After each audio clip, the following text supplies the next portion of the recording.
Assessore, i residenti di Vicolo Bonaguro a Bassano sono molto arrabbiati. Sono molto arrabbiati perché dicono i familiari che vengono ad assistirci, perché noi abbiamo bisogno, necessità di una persona che venga ad assistirci, non possono lasciare la macchina neanche un'ora perché prendono la multa. Mentre accade tantissime volte che altre persone vengano tranquillamente, mollino la macchina e la multa non la vedono neanche. Sì, beh, questa situazione è stata sottoposta all'attenzione dell'amministrazione, tant'è vero che abbiamo potenziato i controlli ed è per questo probabilmente che qualche familiare ha preso questa multa, perché in quella zona è prevista la sosta solamente per gli autorizzati.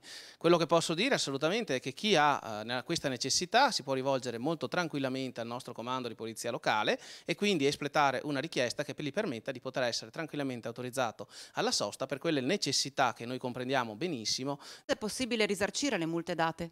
Su questa questione, nel momento in cui viene elevata una contravvenzione a norma di legge, ci sono solamente le possibilità dal punto di vista giurisdizionale, quindi di ricorrere al giudice di pace o al prefetto, perché non possiamo agire in autotutela in quanto la multa risulta essere stata data in maniera corretta rispetto a quello che sono le norme del codice della strada.